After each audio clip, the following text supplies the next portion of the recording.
I'm Claudia Catania, and you're listening to Playing on Air.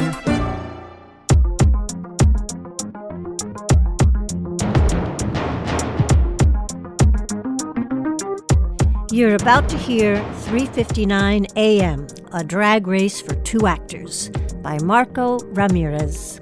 Ramirez's plays have been produced at Lincoln Center Theater, the Kennedy Center, and his writing for TV includes Orange is the New Black. 3:59 a.m. features Bobby Moreno, a Playing on Air and Off-Broadway regular, and Sean Carvajal of Broadway's King Lear. They're directed by Christian Parker, a veteran of Atlantic Theater Company who currently chairs Columbia's graduate theater program. We'll be checking in with the artists at the end of the episode, but first, 3:59 a.m., a drag race for two actors. We see Laz, 19, and Hector, late 20s. They're in different places in the same city. Laz begins to speak to the audience. It's like 100 degrees outside. The creep downstairs is watching porn again with the volume all the way up. And every time I close my eyes, I feel the walls closing in on me in my room. 'Cause even though it's just me in there now, my sister moved out like 2 weeks ago and we don't know where she is and we don't talk about it. Even though it's just me, I swear to God the place is getting smaller. And my aunt is coloring her hair and my mom is smoking cigarettes in the kitchen, screaming something about how I'm just like my father. But I just go. I leave the apartment in my flip-flops and my gym shorts and my field day t-shirt from the 6th grade that still fits me, 'cause I was what the Bugle Boy Company called husky. I just go. And even though it's 100 degrees outside, I still gotta warm up my Civic, 'cause it's old school. Not like vintage, just like old. Or at least that's the joke the dude made when I bought it off of him in the parking lot at Chicken Kitchen. But I get in, keys in ignition.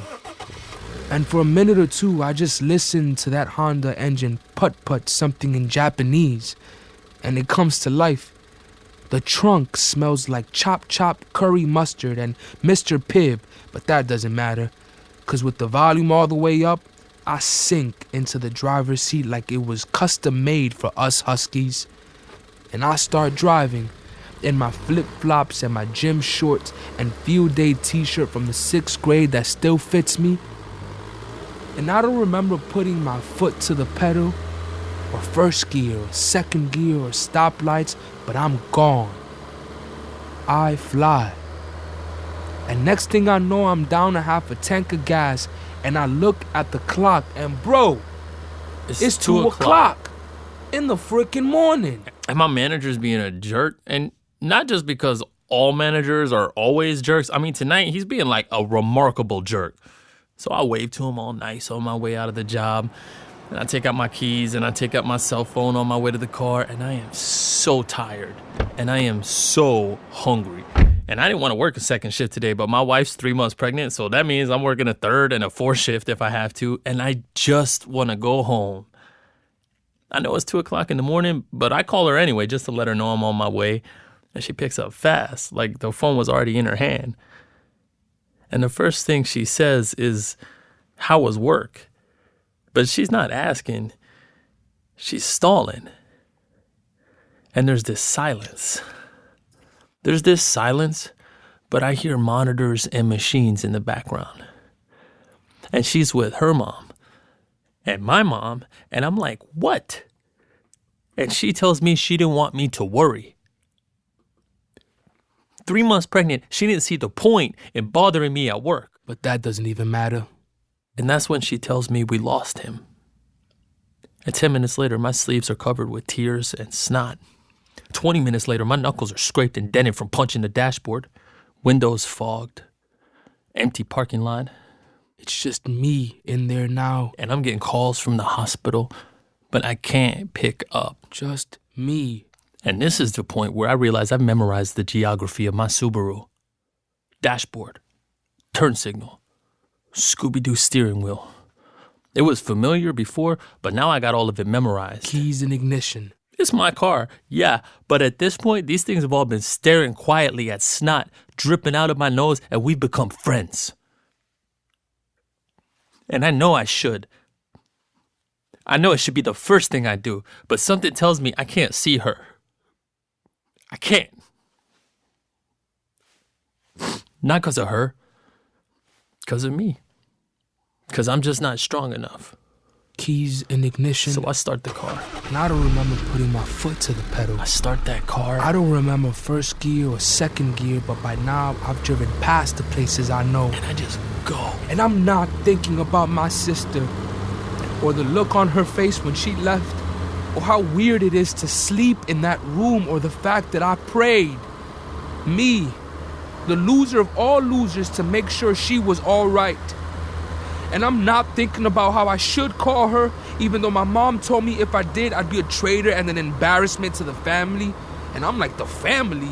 The seatbelt light is on with this annoying chime thing that goes ding if you don't put it on, and I'm normally real safe about everything, but not tonight. And I turn on the radio. Tonight, I don't. And it's the crappy late-night DJs who are like not good enough for regular radio, so let's give them their own crappy late-night programs. Street lights are getting dimmer. And it's one after another. After another. Street lights. And eventually, I just settle on static. I don't even know where I'm going. Static. I'm the kind of guy who makes his parents recycle, and here I am just eating up gas, street light after street light, because driving is just nice with the static all up and loud. So loud. Yeah. Clean. Hell yeah. Blinding. And every streetlight is like something I never seen before. And for no reason in particular, at one point in my driving, in my whatever I'm doing, I slam on the brakes.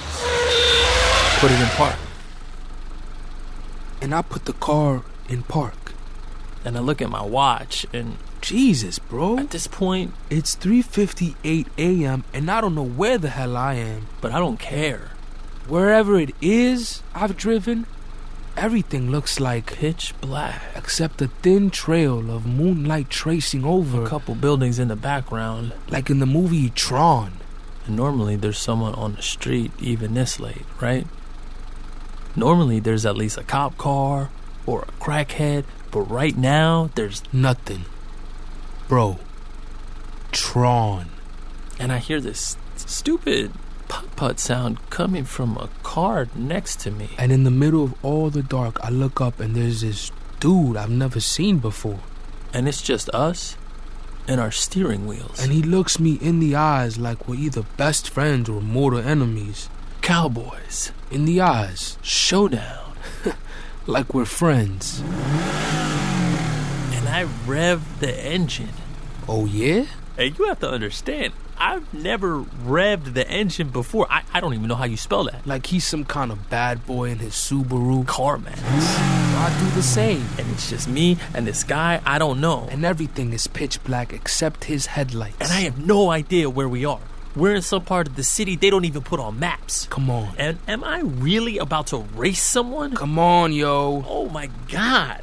Come on. And I don't know what the hell got into me, but I just go. And I don't even remember putting my foot to the pedal. Or first gear. Or second gear. Or third gear. Or fourth. Or stoplights. But it's 3:59 a.m. and we're gone. Jesus Christ. And next thing I know, I'm going 80. 90. 95 miles an hour down a stretch of road that's empty that nobody's been on for like 100 years. I fly. 100 miles an hour, the road curves. I curve with it. 110, he catches up. What the hell am I doing? And at 120, I'm about to max out and I don't even care. I'm going 130 miles an hour like some kind of moron. And the speedometer isn't even doing nothing no more. It's not registered. Come on, dog. 5th gear, 6th, 7th, 8th gear. How many gears do I have? Hell yeah. The speedometer isn't even clocking how fast I'm going anymore. What the hell am I doing? And I'm not thinking about my sister. 9th gear, 10th gear. How fast am I going? Flying. And suddenly all the darkness around us becomes like something else. What? Something else. And out of nowhere, there's mass streaks of lights just streaming across the windshield like lights was made into water. And it's raining, bro. I have no idea what's going on. Like hyperspeed. It's raining light, but at this point, I'm even scared to slow down. Hyperspeed Han Solo Millennium Falcon style. And out of nowhere, there are these... Stars scraping against my windshield, and I move to put the wipers, but I can't, cuz... There's like a G-force holding me back, and I can't move. Like on a roller coaster. Like in space. Apollo 13, dog. And at this point, we're not even racing against each other. At this point, I'm looking through the window, and I could see the sides of this dude's Subaru on fire, bro. What? On fire, bro. Then the steering wheel and the Scooby-Doo cover and everything start to rattle. And my putt-putt becomes like shaking. And every hinge and every screw in my car feels like it's about to come apart. But just before it does... Everything's about to come apart. Ah! What am I doing? Just before it does... Grow up. Just... Grow up now, you coward. But just before, like, all of it... It slows, I hear... Nothing.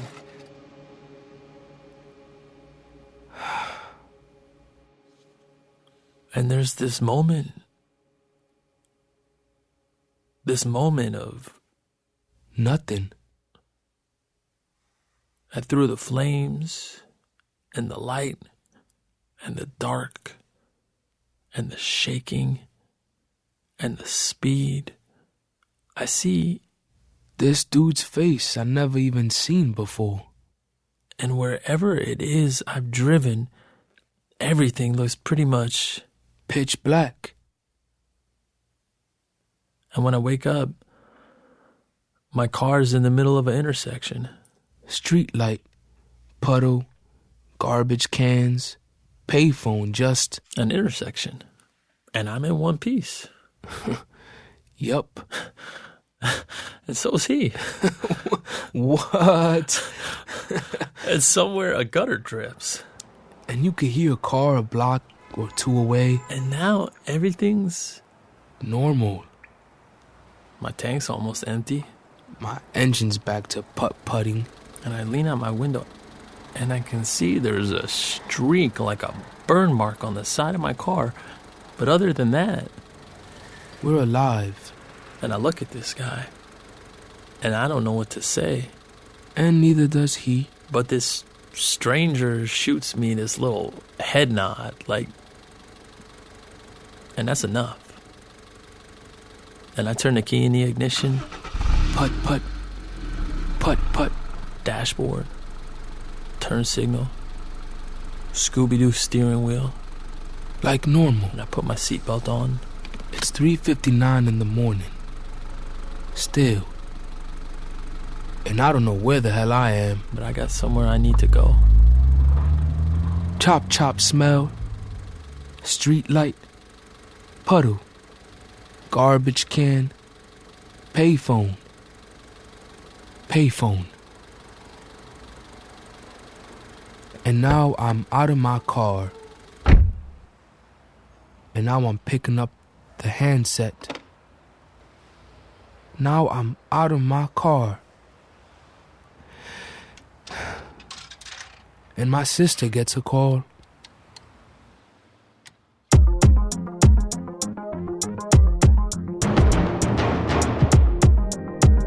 You just heard 3:59 a.m., a drag race for two actors by Marco Ramirez. It was directed by Christian Parker, with Sean Carvajal as Laz and Bobby Moreno as Hector. Hi, everyone. What's up? Christian Parker, director of 3:59 a.m., a drag race for two actors. Sean Carvajal, who played Laz, and Bobby Moreno, who played Hector. Marco Ramirez, playwright, could not be with us this morning. He's in L.A., gotta make a living, huh? So, guys, have any of you ever been in a drag race? I've seen a drag race, but I've never been in one. Like a spontaneous drag race? Yeah, there are some in my neighborhood. It's not a very exciting thing. It's you kind of want to stay away from the drag race. There was one actually on the West Side Highway that I saw that was pretty crazy. I've seen a couple.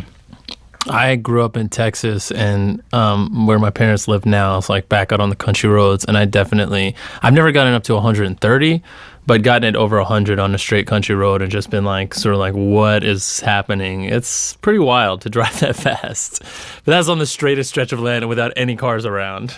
I would not do it against another car on a highway. No. Let alone the West Side Highway in New York City. Yeah, I grew up in the Boston suburbs, so we didn't do a lot of drag racing out there. You did it? No. Small streets. All right. Bobby, Sean, in the middle of Marco's play, Hector says he's memorized the geography of his Subaru.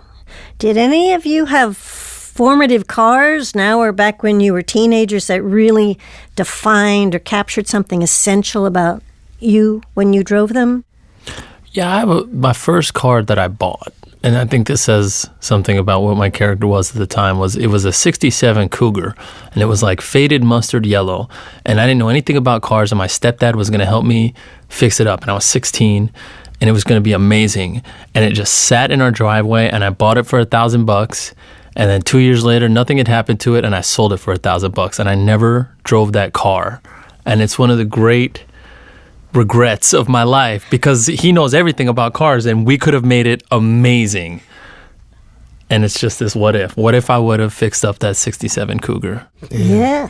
Marco's play is called 3:59 a.m., a drag race for two actors. Christian, as the director, can you talk about how you tried to capture motion or hurling toward the unknown? Sure, yeah. I mean, I think the great news about that is that it's built into the language and the structure of the language. I think the thing that I noticed first when I read this piece was that Marco has such an amazing sense of rhythm and pace and accumulation built into the language. So I think where it's a drag race for two actors is you can feel them passing the language back and forth in a way that mirrors the trajectory of the two cars that are coming right next to each other. And you hear about the two cars kind of scraping up against each other as they drive down this long road. You know, the language is built so the actors have to kind of come in right on top of one another and pass it back and forth in the same way. So it's sort of built right in. I didn't feel like I had to impose anything on them. And they had great instincts about it from the get-go anyway. When Laz and Hector lock eyes for the first time, Hector describes them as cowboys. What element of being a cowboy did you find in these characters? It's like you're in a drag race and you just get that look like doo-doo-doo, you know? And the imagery that Marco had does feel like these two young men using this race as a way to feel good about themselves, and it's win or lose, you know. So very cowboyish, like a duel. Yeah, like this showdown that he says cowboys and then showdown, yeah, and right. it's like I think that in what he's constructed is that they see themselves in the other person, and it's almost like it's like the connection that you have in like and seeing their pain outside of themselves that allows them to combat their pain, because it's sort of like this time out of time moment and this like out of mind moment where all of a sudden like the enemy or is the pain, but it's not inside anymore. It's not internal. It's in the race. Yep. It's visceral. I think they both surprised themselves with that idea, right? These aren't guys who spend all their time drag racing. They haven't done it before. And they aren't guys who think of themselves as cowboys, right? But they sort of dare each other into this kind of adventure, and it's empowering for them, I think. So Right. And in their sensible cars. Mm-hmm. Well, and it's like, and cars that weren't built for that. So after surviving this night and this encounter on the road, how do you think Laz and Hector might have changed? I mean, what's the next step? I think what I learned, especially during the last read-through, is that the only option that we have is to go forward. This was just a moment in time that they were able just to express themselves in this drag race. And the race is over. They're still alive, and the only option they have left is just to move forward. Actually, Hector even tells himself, or maybe in some way both of them, to grow up. What do you make of that in terms of the grief and the family crisis that you both have been facing? I'm sorry, I'm gonna jump you. Yeah, I mean, but another thing that we were just talking about, right, is like this idea of manhood. Like these two young men that are presented with this conflict of having to deal and having to step up, having to face this whatever is looming over them. It's pretty serious, and they just have to deal. Yeah, it's like the growing up is accepting the facts as they are, and not wanting to change them, but dealing with them on face value. And they keep grounding themselves with the physical nature of the reality. Dashboard, and then Laz as he's like clocking everything outside the car. Like, these are the physical facts, and then the physical facts of the drag race as it's happening, and realizing that the facts are like his sister ran away, and the facts are my unborn child is dead. Those are the facts, and growing up is dealing with those facts and not retreating. And that they could have died. I love that line, that we're still alive. That your car could have blown up, something terribly could have happened, even in this moment, and we're still alive. I thought that was so beautiful. Well, it was a great pleasure having you all on Playing on Air. Thank you. Christian Parker, director, Sean Carvajal, and Bobby Moreno. Thanks again. Thank you for having us. Thank you. You've been listening to Playing on Air. Associate producer, Michelle O'Brien. Literary manager, Bonnie Antosh. Theme and play music, Tom Cochan. Recording and sound design, John Kilgore. Audio editing, Julia Melfi. Playing on Air is distributed by PRX. Follow us on Facebook, Twitter, Instagram. You can visit us at playingonair.org, where you can discover new shorts and interviews with amazing artists. Subscribe to Playing on Air on iTunes or wherever you get your podcasts. And to help us share great theater with new listeners nationwide, rate and review a show. It's the best way to spread the word. For Playing on Air, I'm your host, Claudia Catania. Thanks for listening.